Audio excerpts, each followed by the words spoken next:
Hola, ¿qué tal? Muy buenas tardes. Soy Rosalba Mejía del Museo de las Constituciones de la UNAM.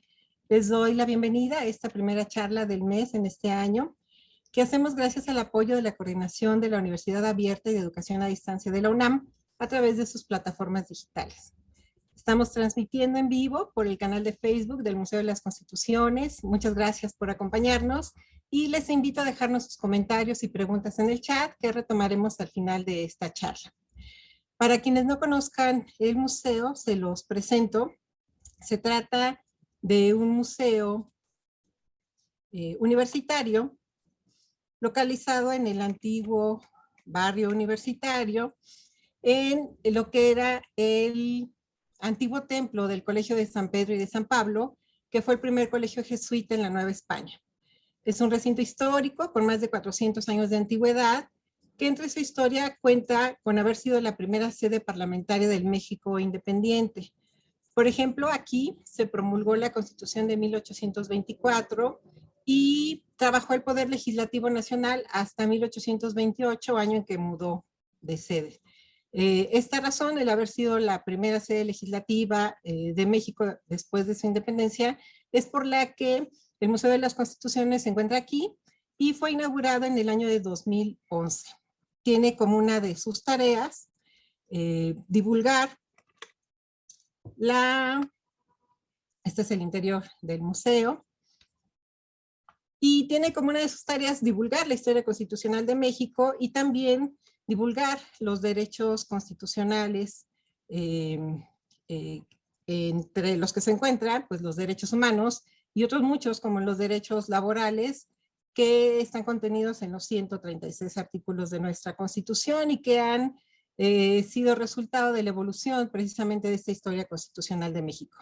El museo está dividido en 4 salas temáticas. Aquí tienen algunas fotos del interior del museo, de las salas. Y los invitamos a que nos visiten para que conozcan estas salas en donde hablamos de la historia constitucional de México, de qué es una constitución, de por qué la importancia de la Constitución. Tenemos un tema completo sobre la Constitución de 1917, su origen y cómo ha ido evolucionando, y nos enfocamos principalmente en hablar de la Constitución y la ciudadanía. Entonces, los invitamos a visitarnos, estamos abiertos con aforo regulado y con todos los protocolos de seguridad sanitaria, y pueden visitarnos de miércoles a domingo de 10 de la mañana a 2 de la tarde, y los que no puedan hacerlo físicamente, los invitamos a visitar el museo y conocer nuestras actividades a través de nuestro sitio web, que es museodelasconstituciones.unam.mx.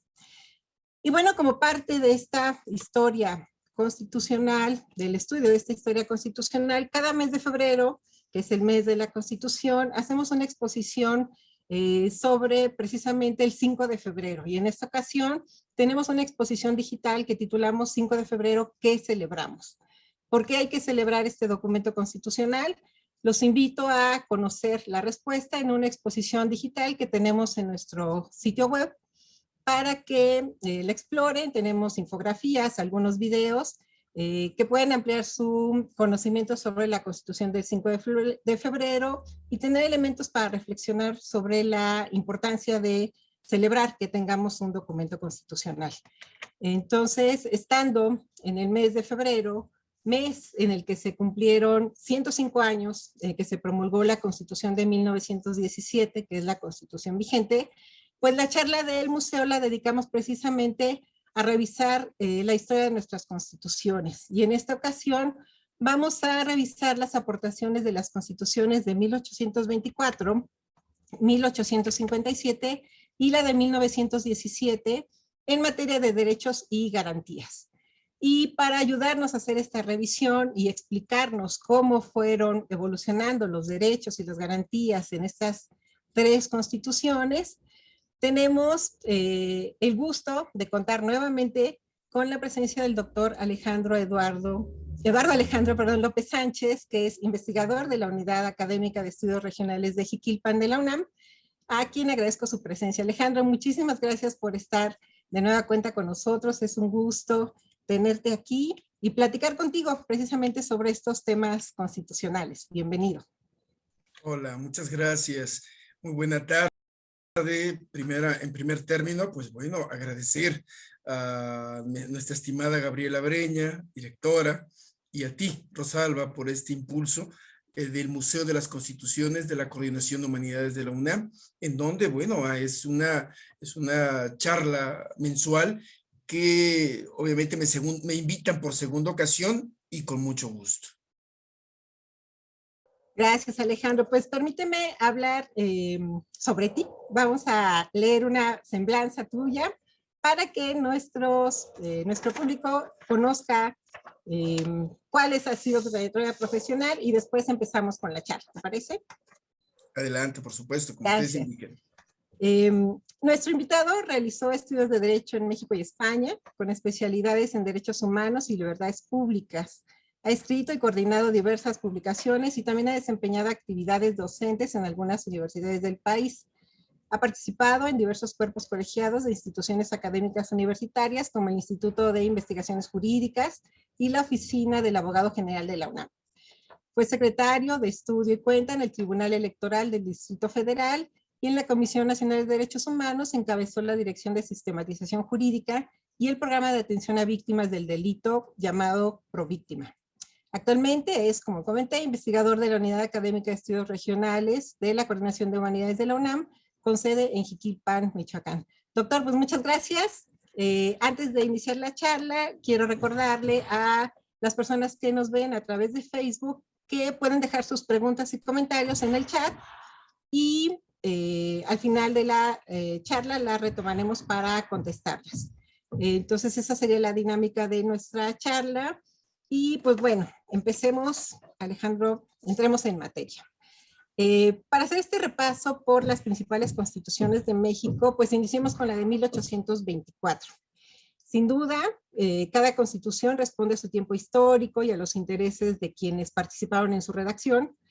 Y en 1824, que fue el año en el que se promulgó esta primera constitución de México, a 3 años de haberse declarado independiente, ¿qué derechos y libertades se incluyeron en esta primera carta? Cuéntanos, por favor. Claro que sí. Bueno, primero poner en contexto a nuestro público es que, bueno, los derechos humanos que ubicaremos en estas 3 constituciones, la de 1824, 1857 y la de 1917, lo haremos con base en el ordenamiento constitucional vigente, y lo hemos clasificado en varios grupos de derechos, como son los de igualdad, libertad, los personales, procesales o de procedimiento, propiedad, políticos y sociales, o también conocidos como DESC. Pues bien, entrando un poco en materia, o antes de emprender el tema, vale la pena mencionar que el coronel de Iturbide, antes de su abdicación, reinstaló el Congreso Constituyente en marzo de 1823. Acto seguido, se llevó a cabo el nombramiento de un gobierno provisional y se emitieron las bases para las elecciones de un Congreso Constituyente en junio de 1823. Ya para octubre de 1824, el presidente de la República electo era Guadalupe Victoria y el vicepresidente Nicolás Bravo.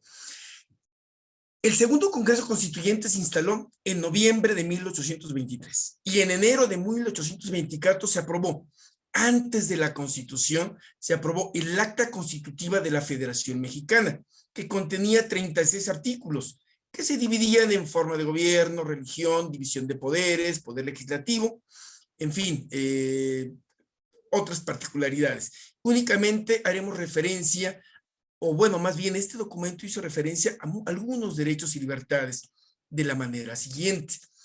Esta acta constitutiva de la Federación, respecto de los derechos de libertad, contempló la libertad de expresión y difusión. Esto es ya la posibilidad de la manifestación de las ideas políticas con las restricciones y responsabilidades de las leyes. En el artículo 13 se habla, eso fue en el artículo 31, en el artículo 13 se establece la protección a la libertad de imprenta en toda la federación. Asimismo, obviamente, como hemos visto y en el contexto en que estábamos, la libertad de culto, consagrada en el artículo 4, es igual que los demás documentos anteriores. Se toleró única y exclusivamente la religión católica y no se consideró un derecho. Dentro de los derechos procesales, dentro de este acta, está el acceso a la justicia, que bueno, era algo importante en que todo hombre tiene, que habite en el territorio de la federación, se le administrará justicia pronta, completa e imparcial. Y se hace la observación que se realizaría sin discriminación alguna. Asimismo, en el artículo 19, dentro de estos dos derechos procesales y de procedimiento, se expresa claramente que quedan prohibidos los tribunales especiales, así como la irretroactividad de las leyes. Asimismo, en el artículo 30, se observa algo interesante, que es la influencia de la Declaración de Derechos de Francia de 1789, toda vez que se hace referencia a la obligación de la nación a proteger por leyes sabias y justas los derechos del hombre y del ciudadano. Pues bien, esto era esta pequeña acta antes de entrar a la Constitución Federal de los Estados Unidos Mexicanos de 1824, que ese fue el título, ¿no? En sus 171 artículos, divididos en 7 títulos y 26 secciones, evidentemente una serie de derechos humanos que, bueno, no se podría considerar como un catálogo, los cuales haremos referencia. En libertad, derechos de libertad, está la libertad política de imprenta, algo importantísimo, la libertad que tiene de escribir, imprimir y publicar sus ideas políticas sin necesidad de aprobación y revisión, y siempre conforme a lo dispuesto en la ley de la materia. Nuevamente, la libertad de culto, pues bueno, no existe, solamente queda perpetuamente la católica, apostólica y romana, y se prohíbe el ejercicio de cualquier otra. En los derechos personales se empieza a ver este derecho a la integridad personal. En el artículo 149 se prohíbe el tormento y cualquier clase de torturas. Si se fijan, estoy hablando del artículo 30, 149. No había un catálogo, no había un cuerpo que dijera, estos son las garantías o los derechos fundamentales. También dentro de los derechos personales encontramos que se reguló que la imposición de penas infamantes no pasará del delincuente, porque antes, como sabemos, en aquella época eran trascendentes, esto es, pasaban a la familia las penas. Asimismo, también está la inviolabilidad del domicilio, un derecho que lo seguimos viendo hoy en día, y estamos hablando de 1824, ¿no? Que es ese derecho a la privacidad, en donde en el artículo 152 se salvaguardó que ninguna autoridad podría librar orden de registro de las casas, papeles y otros efectos, salvo los casos expresamente dispuestos por la ley y la forma en que ésta lo determine. Ahora bien, dentro de los derechos procesales y de procedimiento, en el artículo 150 se dice: nadie puede ser detenido sin que haya semiplena prueba o indicio de ser delincuente. Asimismo, en el siguiente artículo, el 151, se aseguró que la detención por indicios no debe exceder de 60 horas. Ya hay plazos, ya hay límites, que eso es excelente para cualquier detenido. Asimismo, en el 153 se dice que ningún habitante se le tomará juramento sobre hechos propios al declarar en materia criminal. Obviamente son las declaraciones. Por lo que se refiere al derecho a la legalidad, lo vemos presente en varios artículos. Por ejemplo, en el artículo 112 están las restricciones de las facultades del presidente, en donde al presidente de la República se limitó de privar la libertad a cualquier particular. Y en caso de hacerlo, deberá ponerlo a disposición de un juez competente en 48 horas. Si hay una limitante al Ejecutivo.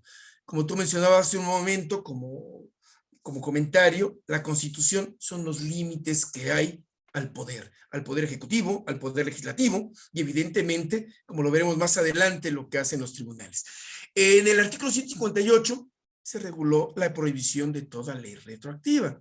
Asimismo, también, artículos más adelante, en el 152, se salvaguardó la prohibición de la autoridad para liberar orden de registro de casas, papeles u otros efectos de los habitantes, por lo que estos efectos se realizarían únicamente si están en los expresamente dispuestos por la ley y en la forma que ésta lo determine.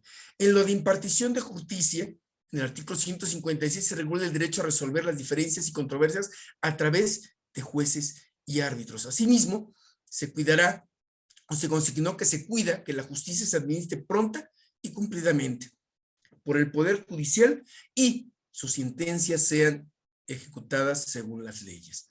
Respecto de la propiedad, bueno, aquí se le restringió nuevamente al Ejecutivo Federal respecto de las expropiaciones, que solamente deberán ser, salvo que sea por utilidad general, y obviamente previa aprobación del Senado y en sus recesos del Consejo de Gobierno y mediante una indemnización, siempre a la parte interesada. Asimismo, también un artículo antes, un artículo posterior, perdón, 147, se prohibió la pena de confiscación de bienes. Y bueno, respecto de los derechos económicos, sociales, culturales y ambientales, se ve el derecho a la educación. Aquí, obviamente, se fomenta la enseñanza, o se estipula en este artículo, que se fomenta la enseñanza en diversas materias y establece colegios. Sin embargo, aquí hay algo importante, en donde el constituyente, según mi punto de vista, creo que el constituyente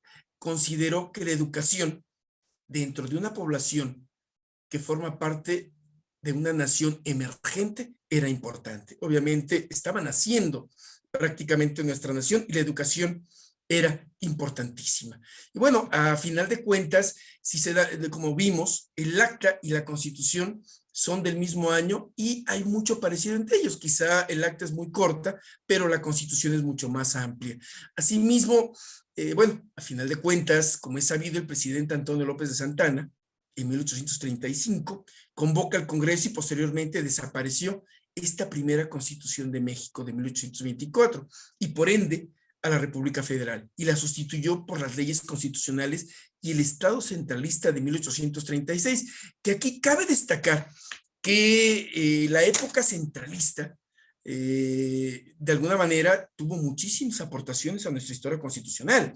Yo creo que esta primera aproximación que hicimos con las constituciones de 24, 57 y 17, pues bueno, tienen un corte liberal, es la época liberal, y están relacionadas unas con otras, como lo veremos. Incluso me atrevería a decir que el acta constitutiva y de reformas de 1847 pone o restablece la vigencia de esta constitución de 1824, pero además tiene ahí una adición única en esta etapa centralista, que es el voto particular de don Mariano Otero, que le dio un giro a esta nación en dos aspectos importantísimos. Surge a la vida el amparo, y por el otro, se instrumenta en nuestro país un sistema que es el de una ley constitucional, esto es, las leyes reglamentarias.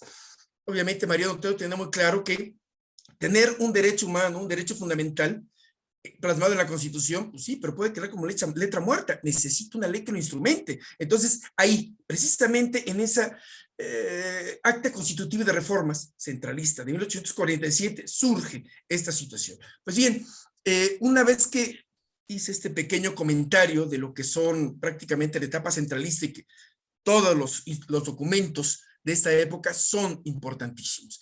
Pasemos ahora a la Constitución de 1857, si no hay inconveniente. Bien, en esta constitución política de la República Mexicana de 1857, fíjense cómo cambia. Constitución Federal de los Estados Unidos Mexicanos de 1824 y ahora es Constitución Política de la República Mexicana de 1857. Pues bien, aquí, ¿qué vamos a encontrar? Como preámbulo, 1855 Santana renunció ante las victorias del levantamiento militar encabezado por Juan Álvarez e Ignacio Comonfort en Ayutla, Guerrero.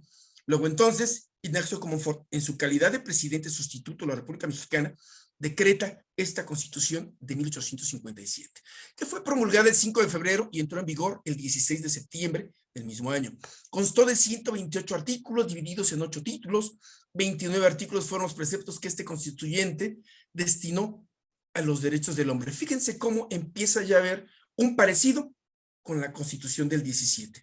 1857, 1917, pero aparte retoma muchas cosas de la Constitución de 1824. Pues bien, en cuanto a los derechos de igualdad, pues bueno, se prohíbe la esclavitud, algo importantísimo en la época. En el artículo 2 de esta Constitución se prohíbe la esclavitud, toda vez que se contempla que en la República todos nacen libres, los esclavos que pisen el territorio nacional recobran por ese solo hecho su libertad y tiene derecho a la protección de las leyes. Fíjense cómo este texto pervive, y lo hemos visto y lo veremos en la Constitución del 17.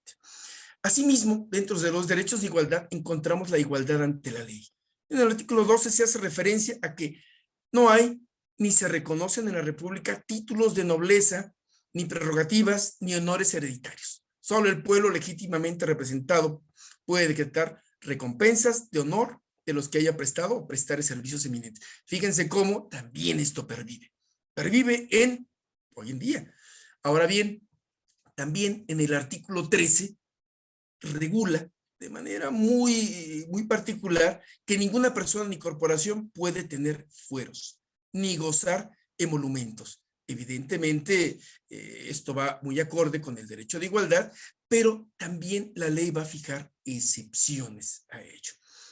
Dentro de esta igualdad, en lo que es la proporcionalidad, equidad y equidad tributaria, en el artículo 31, fracción 2, se establece que es obligación de los mexicanos contribuir para los gastos públicos para la federación y los estados, y obviamente, y municipio, de manera proporcional y equitativa, como dispongan las leyes. Ahí ya empezamos a ver esa igualdad, y obviamente en el pago de impuestos.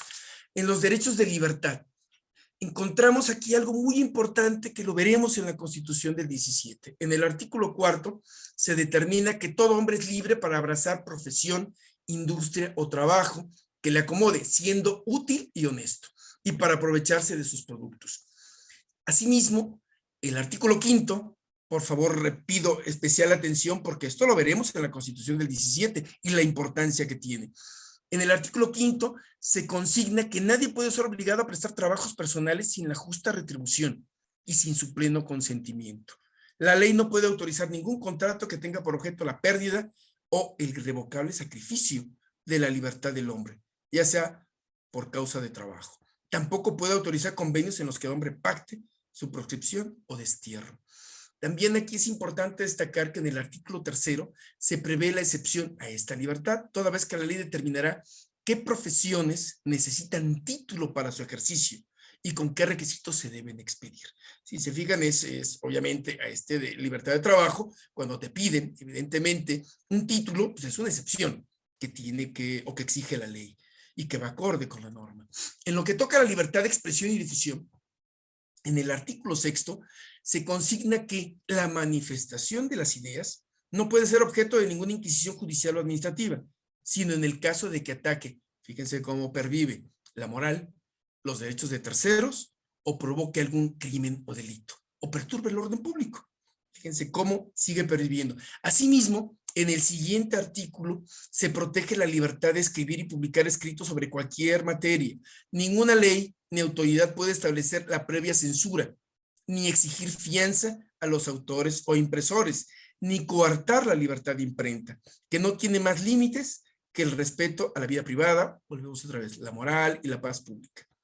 Los delitos de imprenta, menciona claramente, serán juzgados por un juzgado que califique el hecho y por otro que aplique la ley, o sea, para que no sean juez y parte. En lo referente a la libertad de asociación y reunión, en el artículo 9, se reconoce que a nadie se le puede coartar este derecho de asociarse o de reunirse pacíficamente con cualquier objeto lícito.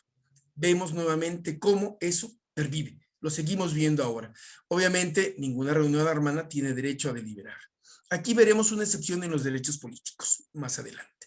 Por lo que atañe al derecho o libertad de poseer armas, que lo vemos ahora, hoy en día, aquí en el artículo 10 de esta Constitución del 57, se dispone que todo hombre tiene derecho a poseer y portar armas para su seguridad y legítima defensa. La ley señalará cuáles son las prohibidas y la pena que incurren los que las portaren. También se contempla la libertad de tránsito y residencia. Artículo 11. Se prescribe que todo hombre tiene derecho para entrar y salir de la República, viajar por su territorio y mudar su residencia sin necesidad de carta de seguridad, pasaporte, salvoconducto u otro requisito semejante. Obviamente, el ejercicio de este derecho no perjudica las legítimas facultades de la autoridad judicial administrativa en los casos de responsabilidad criminal o civil. O sea, que tiene sus restricciones. Si tienes un problema civil o criminal, pues bueno, evidentemente te va a restringir la libertad de tránsito y residencia. Asimismo, en lo que se refiere a libertad de ideología y culto, Si bien es cierto que no se manifestaron por la tolerancia religiosa, se eliminó que la religión católica fuera la única en este país. En el artículo 5 menciona algo muy claro. Se declara que la ley no puede autorizar ningún contrato que tenga por objeto la pérdida o el irrevocable sacrificio de la libertad del hombre, ya sea por causa, y bueno, para este caso, el voto religioso. Ahí abre una puerta que veremos que causó muchísimos problemas entre liberales y conservadores, porque no te está restringiendo realmente una religión, porque estaría en contra o estarías perdiendo esa libertad del hombre. Entonces, bien, en el artículo 123 respecto de este tema de culto, menciona que corresponde exclusivamente a los poderes federales ejercer en materia de culto religioso y disciplina externa. Asimismo, volviendo a estas libertades, la libertad personal, en el artículo 16 se va a salvaguardar algo importantísimo y que hoy pervive. Nadie puede ser molestado en su persona, familia, domicilio, papeles y posesiones, sino en virtud de mandamiento escrito de la autoridad competente. Y obviamente lo seguimos viendo. Asimismo, en este mismo artículo se hace referencia a la flagrancia y a la posibilidad de que toda persona puede aprehender al delincuente y a sus cómplices, poniéndolos sin demora a disposición de la autoridad inmediata. Si se fijan, esto también pervive. De igual forma, en el artículo 19 se hace referencia a que ninguna detención podrá exceder del término de 3 días. Ya empezamos con esos plazos que son importantísimos, en donde si se rompen esos plazos, la autoridad está violentando los derechos de una persona. Y pues bueno, no se pueden exceder del plazo de 3 días sin que se justifique con un auto motivado de prisión y los demás requisitos que establezca la ley. Ahora bien, en el artículo 18, en este tenor, solo habrá lugar a prisión por delito que merezca pena corporal. Asimismo, nadie puede ser preso por deudas de carácter puramente civil, algo que seguimos teniendo esa protección en nuestros días. Respecto de los derechos personales, se prohíbe la pena de muerte en el artículo 23. Sin embargo, aquí hay algo importante. Se prohíbe la pena de muerte por razones políticas, pero subsiste eso que en nuestra Constitución desapareció, pues bueno, de manera reciente, finales del siglo XX, 1980, 90, no recuerdo exactamente, en donde en aquella época subsistía la pena de muerte para parricidas, salteadores de caminos, traidor a la patria. Bueno, había ciertas en donde ahí sí subsistía la pena de muerte y eso se reflejó, repito, hasta la Constitución del 17 y se derogó la pena de muerte hasta finales del siglo XX. Bien, en estos derechos personales también está la protección a la integridad personal. En el artículo 19 menciona que todo maltratamiento en la aprehensión o en las prisiones, toda molestia que se infiera sin motivo legal, toda pena, toda gabela, acuérdense que la gabela es un tributo que normalmente se da en las prisiones, o contribución en las cárceles, es un abuso que deben corregir las leyes y castigar severamente las autoridades. Asimismo, en el artículo 22 se consigna que quedan para siempre prohibidas las penas de mutilación y de infamia, las marcas, los azotes, los palos, el tormento de cualquier especie. Fíjense cómo nuevamente esto lo vemos reflejados en nuestra Constitución del 17. Y en cuanto a los derechos de privacidad, en el artículo 16, fíjense cómo pervive también en el artículo 16 actual, se protege que nadie puede ser molestado en su persona, familia, domicilio, papeles y posesiones, sino en virtud de mandamiento escrito de autoridad competente que funde y motive la causa legal del procedimiento. Si no fundado y motivado, se vulnera este derecho. Aunado al anterior, en el artículo 26 se reconoce aquí algo muy importante para la época que se vivía, que era que ningún militar puede exigir alojamiento. Entonces, la privacidad en tu domicilio, el respeto a tu domicilio. No puede recibir alojamiento, bagaje ni otro servicio, real o personal, sin el consentimiento del propietario. Obviamente, en tiempos de guerra, solo podrá hacerlo en los términos que establezca la propia ley. Asimismo, aquí viene un derecho que es importantísimo, que dice en el artículo 25, se dispone que la correspondencia que bajo cubierta circule por las estafetas está libre de todo registro. Es la inviolabilidad de las correspondencias, que es la inviolabilidad de las comunicaciones privadas. En lo que se refiere ahora a los derechos de propiedad, en el artículo 27, fíjense cómo es el mismo artículo 27 que lo vamos a ver en la Constitución del 17. Se reconoce, bueno, la propiedad de las personas no puede ser ocupada sin su consentimiento. Contempla la expropiación, evidentemente, con la indemnización correspondiente. Y menciona algo importante. Ninguna corporación civil o eclesiástica, cualquiera que sea su carácter, denominación u objeto, tendrá capacidad legal para adquirir en propiedad o administrar por sí bienes raíces, con la única excepción de los edificios destinados inmediata y directamente al servicio u objeto de la institución. Ya pone una restricción a la propiedad.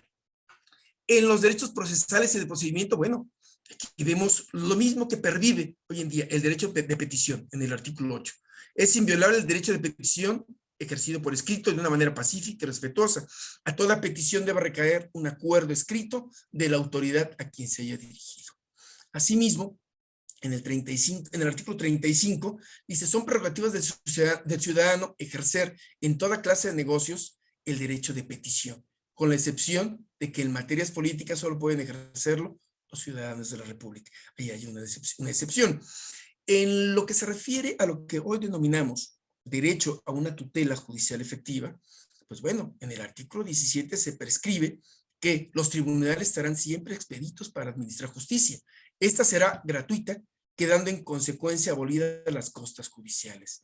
Ahora bien, en lo que respecta al derecho al debido proceso, en el artículo 14 se declara que nadie puede ser juzgado ni sentenciado, sino por leyes con anterioridad al hecho y exactamente aplicadas a él, por tribunal que previamente haya establecido la ley. Muy parecido a lo que tenemos ahora, prácticamente.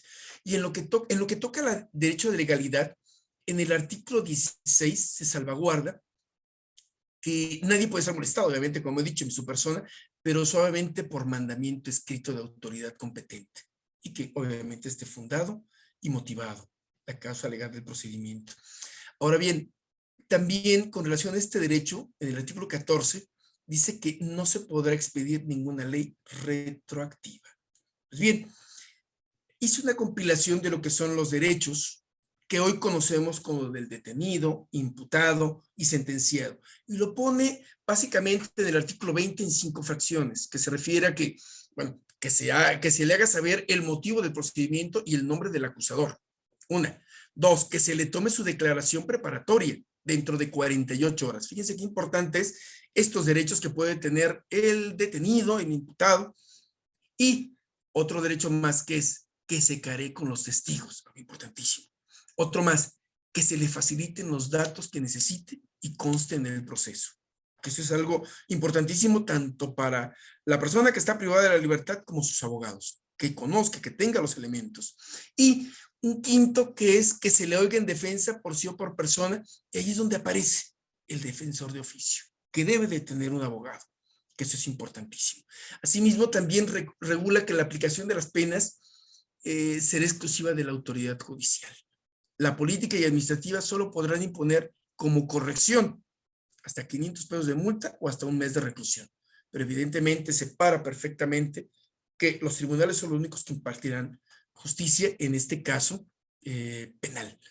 En el artículo 18 se establece que en ningún caso podrá prolongarse la prisión o detención por falta de pago de honorarios o de cualquier otra administración de dinero. Que eso lo vemos en muchas ocasiones cuando la persona detenida es inocente, pero no ha pagado los honorarios al abogado. Y entonces, en muchas ocasiones, queda detenido por ello. Por eso es que evidentemente una garantía de esta naturaleza pues, evita ese tipo de situaciones. Bien, también en el artículo 24 se determina que ningún juicio criminal puede tener más de 3 instancias, algo que es importantísimo. Y otro precepto que es único, nadie puede ser juzgado 2 veces por el mismo delito. Entonces, esos 2 preceptos de que ningún juicio puede tener más de 3 instancias y que nadie puede ser juzgado 2 veces por el mismo delito, se consagra ya en la Constitución del 57. Dentro de los derechos políticos, pues bueno, encontramos las prerrogativas del ciudadano. En este caso, el artículo 35, se prevé el voto en las elecciones populares, pero también en el 36 está dentro de las obligaciones. Asimismo, en los derechos de asociación política, en el artículo 35 se reconoce el derecho de asociarse para tratar los asuntos políticos, con la restricción de que única y exclusivamente solo lo pueden ejercer los ciudadanos de la República. Otro derecho más, los políticos, es el derecho de acceso a empleos públicos, en donde en el mismo artículo 35, pero en la fracción 2, se dispone el derecho a ser nombrado para cualquier otro empleo o comisión, teniendo, algo importantísimo, las cualidades que la ley establece.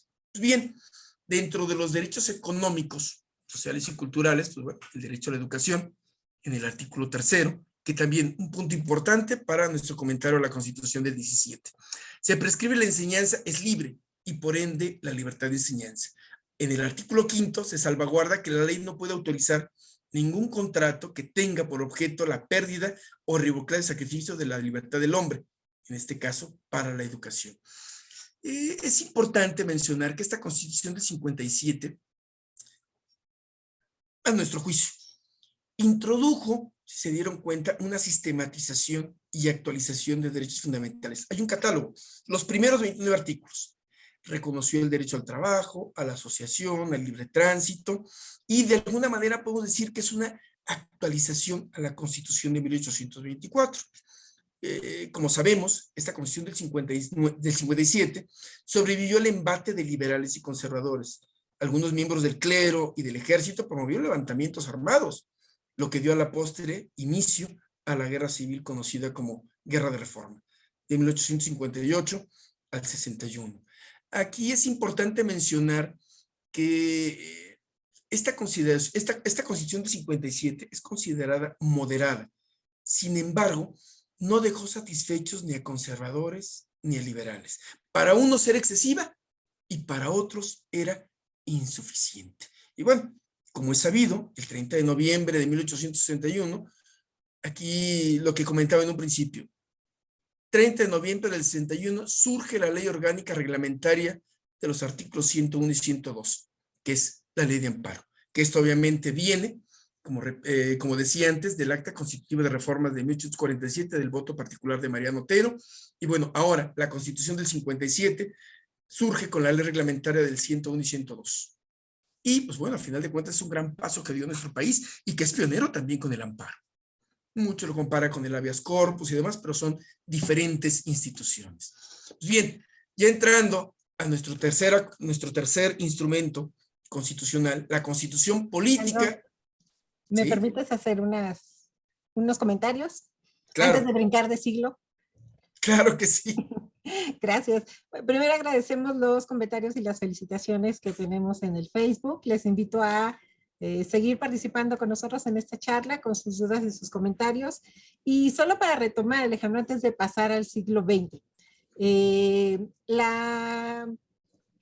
yo creo que la importancia de la Constitución de 57, una de las razones es de por qué ha sido tan importante en nuestra historia, es por el tiempo que estuvo vigente. La Constitución del 57 fue la que estuvo vigente durante 60 años prácticamente. Sobrevivió a la guerra civil, esta guerra de reforma, y luego a la intervención francesa, que fue la bandera de la defensa de la República con Juárez. Y quiero destacar lo que nos has comentado de cómo la Constitución del 57 retomó varios de los derechos y estas libertades que se habían incluido en la Constitución del 24 y las fue perfeccionando y actualizando, ¿no? Como dijiste.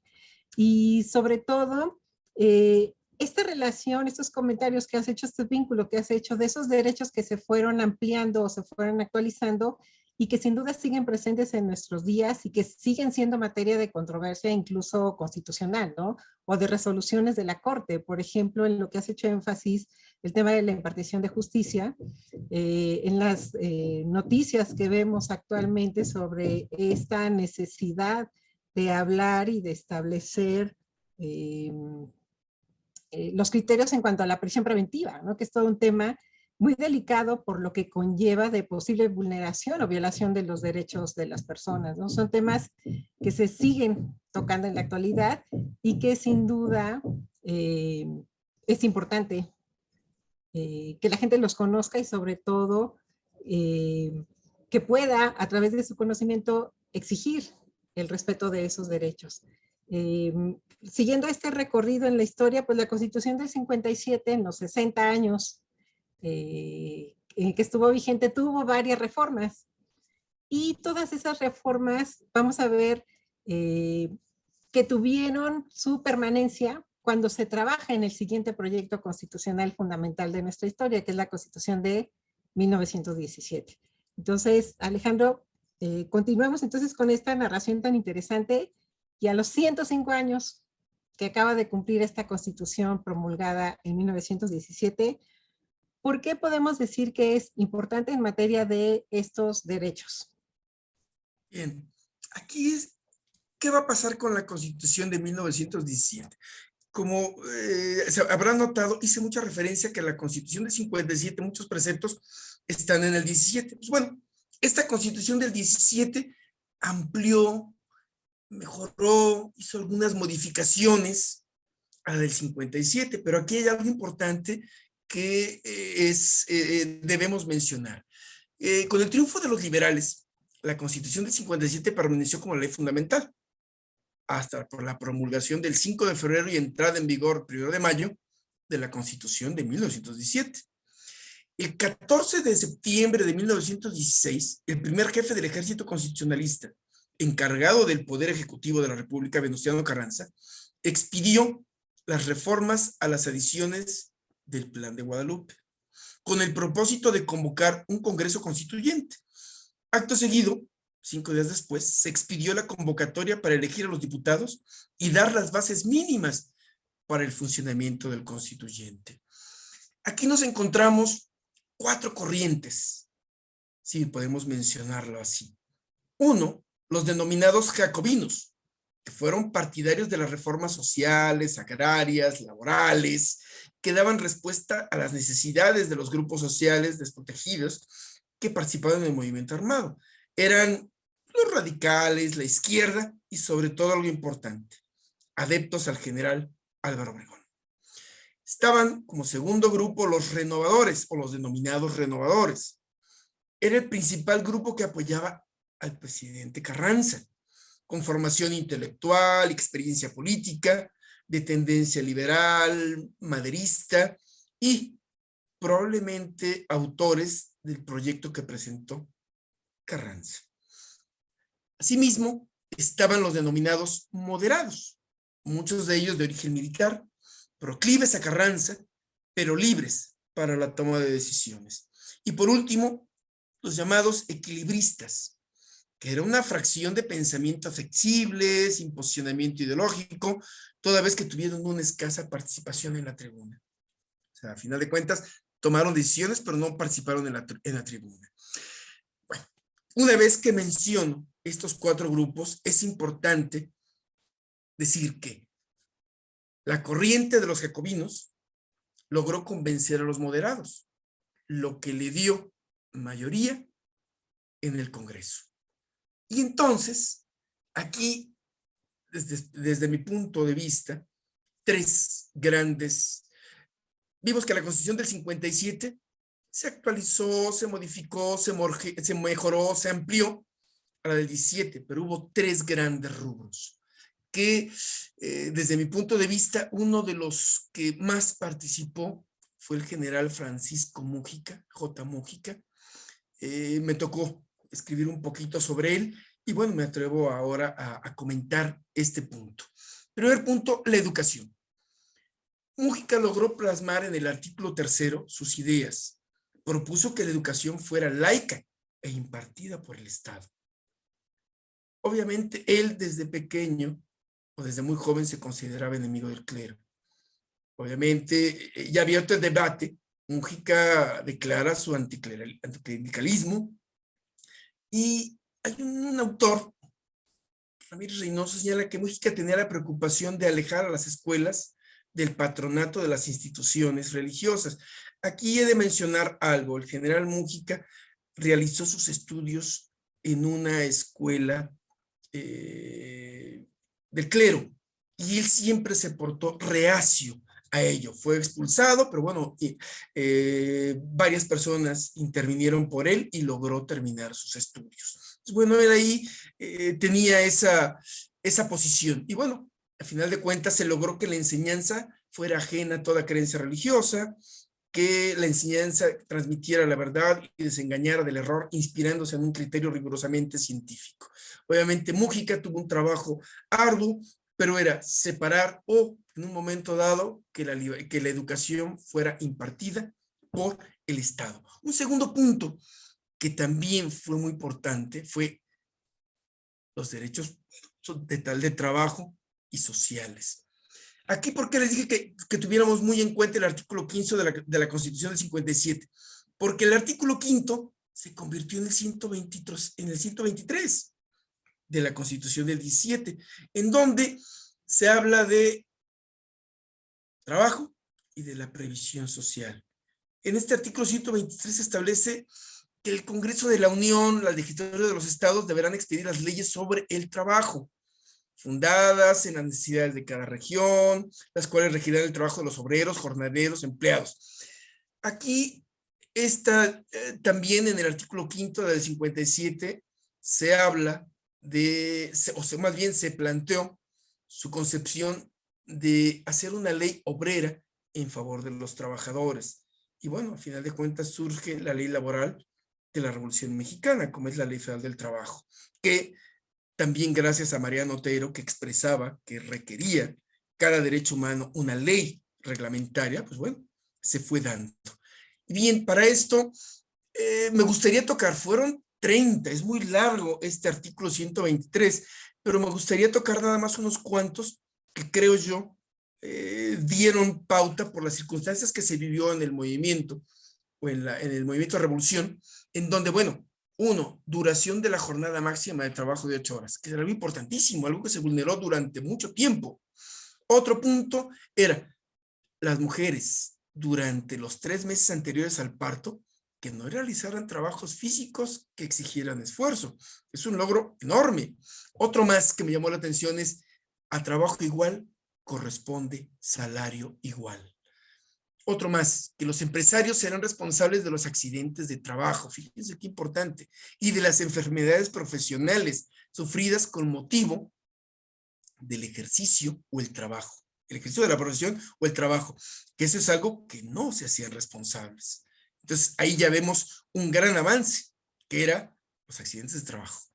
Otra era que los obreros y patrones tendrán derecho a coaligarse en la defensa de sus intereses, esto es, los sindicatos, asociaciones profesionales.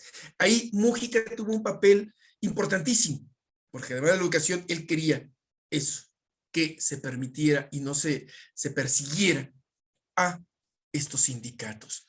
Además, la ley reconoce algo importantísimo, que la ley reconoce como un derecho de los obreros y los patrones las huelgas y los paros, respectivamente. Que eso es algo que estaba perseguido, penado, no se podía. Asimismo, otro punto importante era la diferencia o los conflictos entre el capital. Fíjense cómo lo mencionan, entre el capital y el trabajo, se resolverían a través de una junta de conciliación y arbitraje.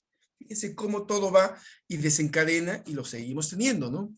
Otro punto que es importante mencionar, son 2 puntos más, no quiero tardar mucho, es que se considera de utilidad social el establecimiento de cajas de seguros populares, de invalidez, de vida, de cesación. Ustedes saben que la cesación es la suspensión, la interrupción, la pausa que hace un trabajador, involuntaria del trabajo, de accidentes y otros con fines análogos. El gobierno federal y de los estados las fomentarán para inculcar en aquella época lo que se llamó la previsión popular. Estamos hablando de derechos sociales. Y otro punto es, serán consideradas de utilidad social las sociedades cooperativas para la construcción de casas baratas, higiénicas, destinadas a ser adquiridas por los trabajadores en plazos determinados.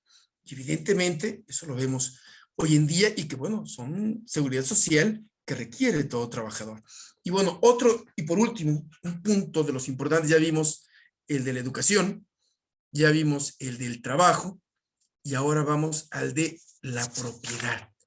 Aquí Mujica tuvo una participación importante en el artículo 27, donde en el primer párrafo de ese artículo se estableció la propiedad originaria de la nación y el derecho que ésta tiene de transmitir a los particulares el dominio de las tierras, agua y aguas comprendidas dentro del territorio nacional, constituyendo así la propiedad privada. Sin embargo, también se propuso la limitación de los derechos de los extranjeros para que propiedades y abogó por la vida y la tierra comunales, los ejidos. Era importante. Aquí se pronunció por la devolución de tierras usurpadas de sus legítimos propietarios. Propuso límites a la adquisición y administración de bienes por parte de la iglesia. Nuevamente, Mujica con esta separación con la iglesia. Y pues bueno, prácticamente vimos que de ahí la tierra es de quien la trabaje. Una frase muy acuñada y que bueno, definitivamente nuestra Constitución del 17 lo dio o trató de hacerlo. Obviamente sabemos que a lo mejor para muchos autores es una revolución que no ha acabado, es algo muy importante el que cada derecho humano tenga una ley reglamentaria, que no lo hay por desgracia todavía, y también el que, bueno, debemos tomar en cuenta en que de acuerdo a las circunstancias de la época, pues bueno, se fueron dando modificaciones conforme fueron avanzando muchas cosas, desde tecnología hasta ideología. Y pues bueno, prácticamente dimos un recorrido de bastantes años, casi un siglo, en donde, bueno, 3 de los instrumentos liberales que tuvieron una relación en sí, y bueno, repito nuevamente, aquí la etapa centralista también tuvo una importancia y que bueno, eso puede verse en otra perspectiva. Gracias.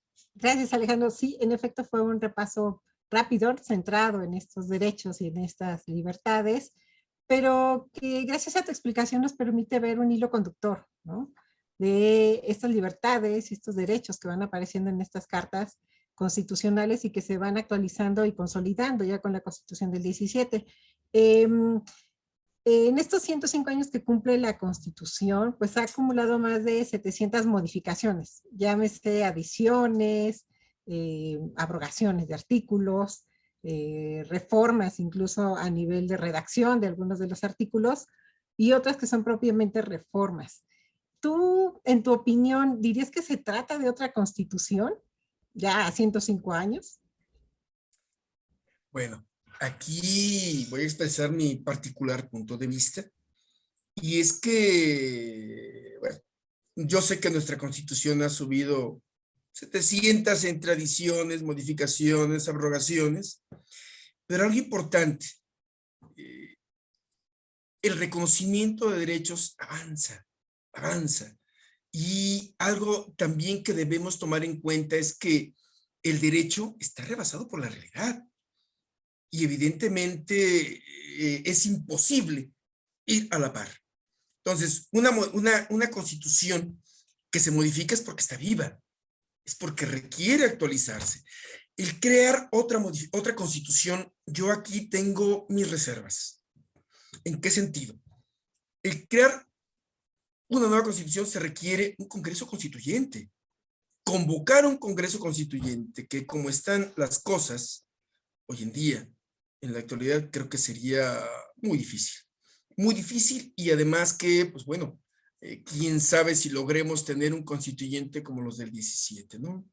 Y que bueno, a final de cuentas, creo yo, o no comulgo con la idea de una nueva constitución. Yo creo que la constitución que tenemos se tiene y va a tener mucho más reformas, porque repito, está viva.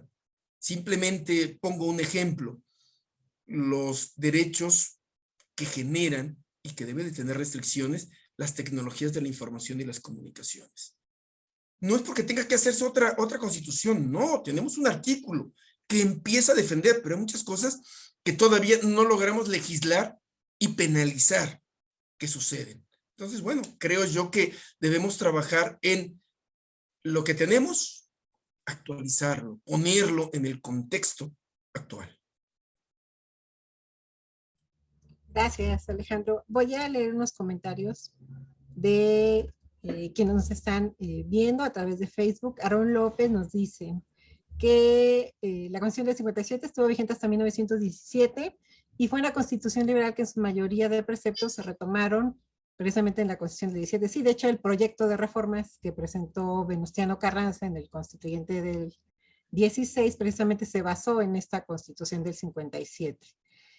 Gracias, Aarón, por tus comentarios. César Colín nos comenta, el doctor Serrano Migallón, en su libro Historia Mínima de las Constituciones de México, nos muestra algunos ejemplos de los desacuerdos que había en el Congreso del 56 y 57 entre los liberales radicales y moderados. Desde allí surge la disconformidad con esta Carta Magna. Y Aarón López nos habla también de la influencia de los hermanos López Magón, que fue una aportación de derecho social de México para el mundo. Sin duda, en este año que se conmemoran a Ricardo Flores Magón, se revisarán precisamente todas las aportaciones en esta lucha por los derechos laborales, ¿no? Alejandro, ¿algo que quieras agregar a estos comentarios?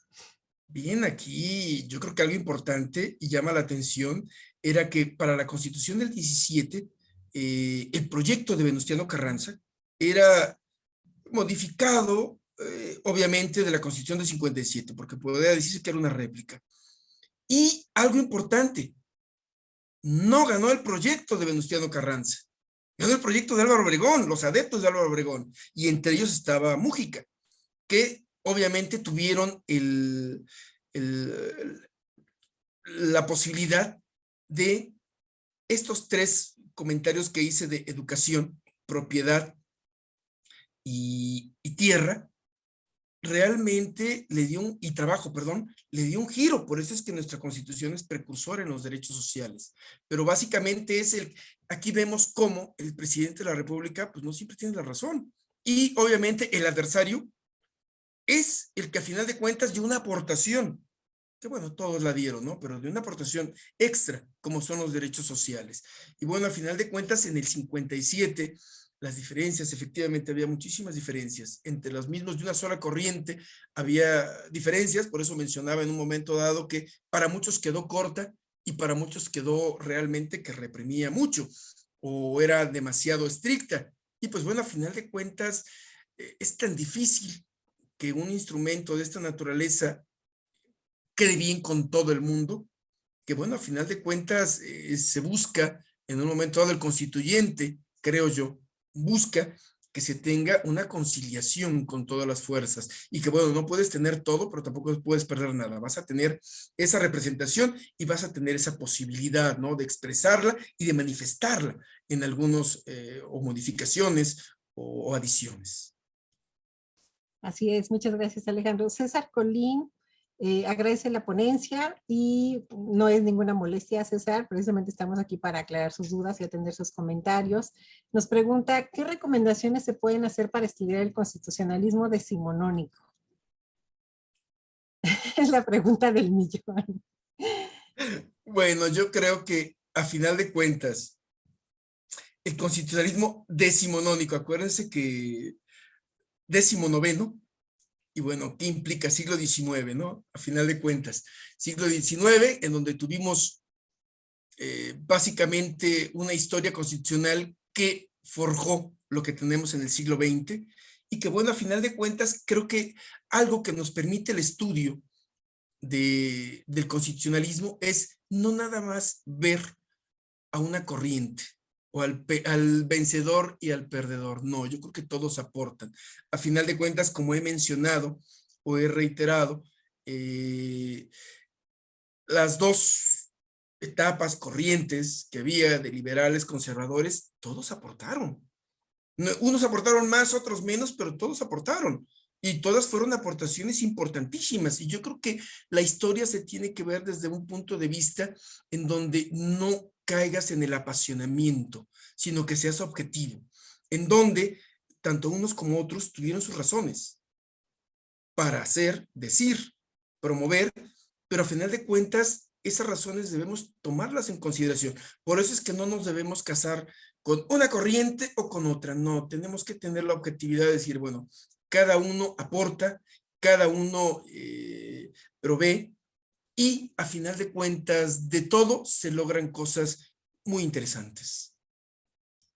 Gracias. Y sí, pues recomendaciones. Yo creo que una recomendación que puede ser muy interesante es revisar los diarios de sesiones, ¿no? Los debates que hubo en cuanto a artículos muy controversiales o temas que desataron precisamente esa polarización en cuanto a las posiciones de los diputados congresistas. Creo que esa puede ser un acercamiento interesante, César, y tener en cuenta precisamente, como lo decía el doctor Alejandro, es el siglo en el que nace el México como nación y en el que se discuten todos estos proyectos políticos, económicos, sociales, que a fin de cuentas están imbricados y se reflejan en lo que fueron las constituciones que se promulgaron.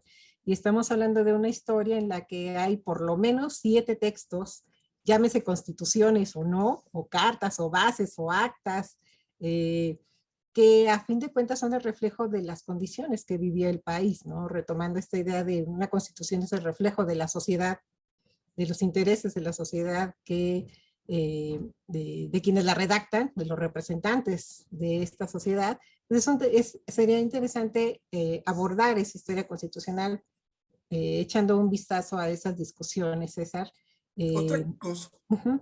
Sí, sí, otra sí, cosa por que favor. también sería recomendable para César es que viera también una especie de estudio comparado, de legislación comparada, en donde qué había en el mundo en ese momento. Pues bueno, sabemos que mucha referencia viene de Francia, 1789, de los Estados Unidos, 1776, incluso la forma de gobierno, y que bueno, a final de cuentas, ¿qué estaba sucediendo en el contexto mundial? ¿Y qué es lo que estábamos haciendo nosotros? Eso también es importante para tener en cuenta cómo las noticias no llegan como hoy tan rápido, tardaban muchos meses, quizá años, en llegar libros, ideas y demás. Y entonces, ¿qué sucede? ¿Cómo fueron llegando? Y bueno, ¿qué pasaba en el contexto internacional? ¿Qué pasaba en el mundo? Y eso puede darle a César un panorama de qué había en el mundo y qué estaba haciendo México. Sí, incluso remitiéndonos a la cuna de los derechos, ¿no? El movimiento de la Revolución Francesa. Nosotros en el museo, precisamente, que fue cuando, con motivo de la celebración de la Declaración de Derechos, pudimos publicar un documento bien interesante que fueron los derechos de la mujer, que se publicaron en 1791, precisamente en el momento en que se debatía el documento de los derechos del hombre y del ciudadano en Francia. Una mujer levantó la mano y dijo, hey, nosotras también tenemos derechos, que fue una propuesta muy interesante. Entonces, precisamente esto complementa el contexto internacional de qué nace, cómo nacen nuestras constituciones y de dónde retoman esas ideas, en dónde se inspiran, ¿no? Esto también es importante de considerar. Muchas gracias, Alejandro.